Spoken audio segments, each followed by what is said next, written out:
Back here with Sportsline MMA analyst Danny Vithlani, and let's welcome in CBS Sports combat analyst Brian Campbell. Merab puts on an absolute clinic, BC. There's a reason they call him the machine. We saw O'Malley looking better defensively, but Merab, it was as if he wasn't even out of breath, and he wins this, gets him to tap in the third round. Your reaction's what? I can only laugh here at how fun, goofy, and amazing the champion is, because he's in his mid-30s. He's one of the pound-for-pound best, and he's getting better fight after fight. How would we have labeled Merab Dvalishvili coming into this fight? We would have talked about the cardio. It's world-class, maybe even all-time great. But did you have a stoppage, a submission win on your bingo card, considering he's known for going 5 full rounds each time out? It wasn't just the submission, the way he tapped out O'Malley. It was the improvements to his boxing, the confidence, the fact that he can carry on a fight at such an extremely high pace, keep any level of opponent across from him uncomfortable the entire time. Look, Merab's a fun fighter. When he arrived on the scene, you felt like he could have a chance at becoming champion. But to have this level of dominance over this run of Hall of Fame names and former champions, one after another, I can't believe I'm about to say this. You're looking at a living legend inside the octagon, a man who is putting his name in the history books, and the machine is not done yet. Danny, you agree with that? Living legend in the octagon already. He said his cardio is all time, and it's true. This is the weapon that can beat any fighter. You can break the game if you can weaponize the cardio Merab has. And he's on a 13-fight win streak right now. Previously, it was thought that Aljo, his best bud and teammate, might be the best bantamweight of all time. But now, I think BC makes a great case. Merab's making a push for that title. He makes it look easy. You saw Sean O'Malley. He's feeling healthy. He's more focused, right? He gives up the podcasting, no marijuana, no sex, not dyeing his hair, trying to get back to the basics, the fundamentals. And while that might work a little bit here, BC, in the end, it's not enough. And you saw the great defense in that second round, but it was just not enough to take down and to come back and get the belt from Merab. What did you see specifically from Sean O'Malley that you said, okay, I see improvement, but he's still not there yet?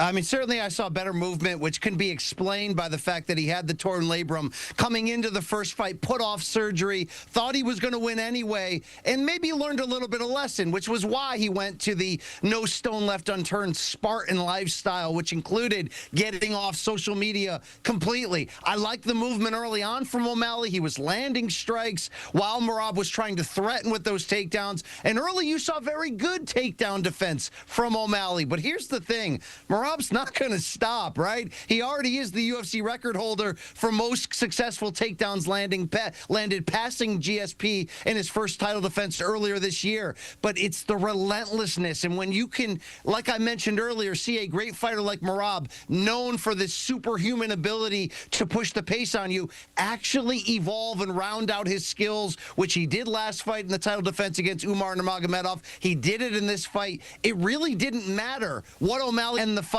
Here's the problem we talk about a lot. You can't finish Merab. He's made out of stone. He got battered a few years back by Marlon Moraes in the first round, somehow found a way to rally back and get the finish. This is a scary fighter that even O'Malley, a former top 10 pound-for-pounder and former champion, even when he has no excuses left, which is what he had entering this fight, it's still not good enough.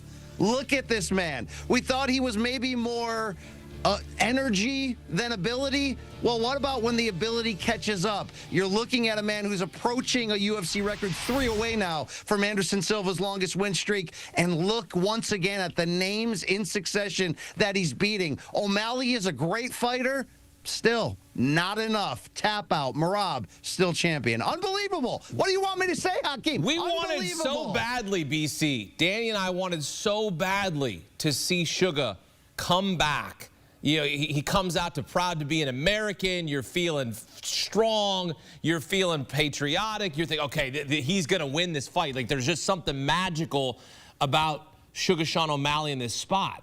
But then he runs into Merab, who's an absolute machine. How would you assess O'Malley's performance in this title fight? It feels like the magic maybe died out a little bit, but I agree with the points that BC made, right? That stance switching, the footwork, the feinting, it was all working. O'Malley was doing really nice work.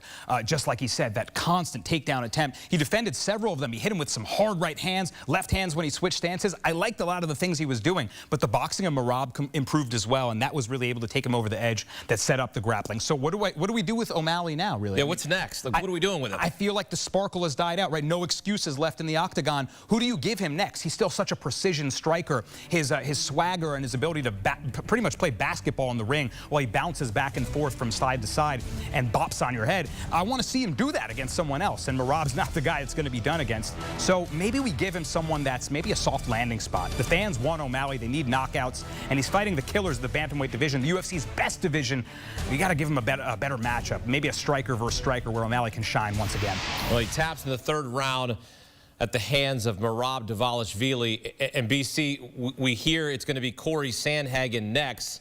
Is Corey going to be good enough to face Merab? What does he present in terms of a problem for Dvalishvili? I mean, Corey Sandhagen has long presented an extreme problem for any bantamweight. The problem is when he's gotten close enough to crack that title window, that picture, he's lost at the highest level. It's good to see Sandhagen on the current run that he's on. It helps that Merab has now beaten almost everybody else. But what does Sandhagen do? He's long, he's unpredictable, he's constantly switching stances, throwing a lot of awkward movement at you to keep you off bay. He can't handle himself on the ground. He's a puzzle. This is a very good matchup to see all the stuff that Merab does great, but to see it against somebody whose craft is probably the best in this division when you consider the all-around game offensively that he brings. Sandhagen can do everything in there, and it's going to be really fun to see that against the machine, whether he can short-circuit it. But now we're saying that Merab can sub you out too? Good Lord, this is going to be a fun fight. Merab Dvalishvili runs his win streak to 13 in a row. Meantime, Sugar Sean O'Malley has now lost back-to-back fights for the first time in his professional career. We wait to see what's next for Sugar Sean O'Malley. In the co-main event, Kayla Harrison, competing in her first title fight, makes a grueling weight cut to get to 135, and boy, does she deliver. Defeats Juliana Pena in the second round via submission. BC, we expected her to win, but the way she won, impressive. What did you see from Kayla Harrison, how dominant she was? Incredible mental determination, something she talked about in the post-fight interview, talking about her relationship with God and how it really took that to get her through the weight cut, because we're talking about somebody who competed in the Olympics at 171 in terms of pounds and was a two-time PFL champion at 155. But what Kayla Harrison is a money fighter. Mentally tough is one thing, but how about when you're a one-of-one physical freak? You could call her the Brock Lesnar of women's MMA. Only she's more skilled than Brock was, and you saw that on full display when she can take you down, and when she can use elbows, by the way, something in the past she couldn't when she was in a different organization. She is as dangerous and dominant as anyone in the women's game. It seemed inevitable, right? The more she took Pena down, the more she could rain down elbows and try to set her up for a submission, that this was possible. Yes, we had some questions. What would it look like in the championship rounds if this fight went there? It didn't go there, right? This is what Kayla Harrison does. She comes in and she dominates. And I have to say this, women's MMA has not been on a heater lately. It has not been a deep set of divisions with big fights. Oh, yeah, now we've got a fresh, new, fun champion. And, oh, yeah, somebody get Amanda Nunes, the all-time great, up in the bullpen. She was in the crowd. They did a face-off afterwards. I have to believe Kayla Harrison getting this win is a refreshing change for women's MMA inside of the UFC. This is a deserving champion, a special athlete when you consider the 2 gold medals in judo, first for a United States athlete on the Olympic level. This is a big-time player right now in women's MMA. She climbed that ladder. She did it the hard way. She deserves to be the champion. Yeah, we got the news on Friday. The GWOAT, Amanda Nunes, said she's coming out of retirement, now wants to fight Harrison for the title. They shake hands in the middle of the octagon. Harrison against Nunes. What does this mean for the division and for women's MMA. Hakeem, I'm glad you brought it up. It saves the division. The 135 and 145-pound women's divisions were largely irrelevant. There's maybe a handful of fighters that fans are tuning in to see in the heavier women's weight classes. It's dominated by the strawweights and the flyweights at 115 and 125. The GOAT, Amanda Nunes, coming back to face a physical monster like Harrison, who presents interesting matchup questions to Nunes, right? Is it going to be that classic striker versus grappler affair? Is Kayla going to look to engage her in the boxing? Is Amanda going to go to the floor and maybe use jiu-jitsu and match her physicality or use her skill to outpoint her in that area? I'm really thrilled to see how this matchup pans out, and I think it's the best one we could ask for in all of women's UFC right now. BC, how are you evaluating this potential, this presumptive matchup? I think he said it best. This is a perfect style contrast. When you consider the dominance of Harrison on the ground, you consider the power and the striking of Nunes, which really was her calling card to where she is now, considered the greatest of all time, a two-division champion, first-round knockout of the great Cyborg back in her prime. Yes, she's been retired, but part of that retirement was there wasn't any more fresh challenges. The division had been so cleaned out. In fact, two divisions had been cleaned out here. This is a big-time matchup, and what only adds to this is sort of that WWF-style storyline, or WWE to be more accurate. The fact that these two were teammates at American Top Team, arguably the best team in all of MMA, but it was Nunes who said, look, hey, coaches, you're giving too much time and attention to this newcomer, Kayla Harrison. That led Nunes to leaving the gym, starting her own. They certainly, after the fight, when they did the stare-down, were very pleasant with each other. They're both professionals, but there is a lingering history between them. They knew in the times that they've sparred in the gym before they became ex-teammates that this day would come. And even though Nunes needed to step aside, take some time off, and enter retirement, which was her right, the fact that once business picked up, she got back up in the gym, she started working, and now she's here.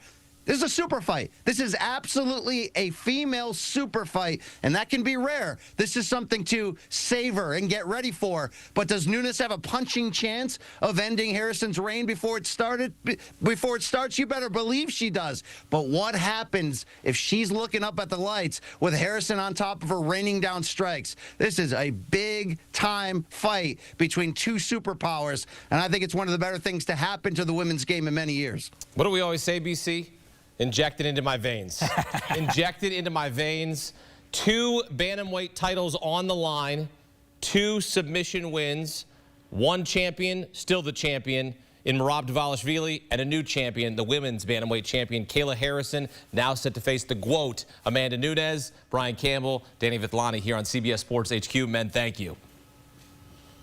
And taking a look at UFC 317 International Fight Week in Vegas. Oh, baby, this is going to be a good one. In the main event, former featherweight king and undefeated Ilia Topuria moves up in weight to take on Charles Oliveira for the vacant lightweight title. Co-main event, flyweight champion Alexandre Pantoja makes the 4th defense of his title against the number 4 contender, Kai Kara France. UFC 317 coming your way at the end of June.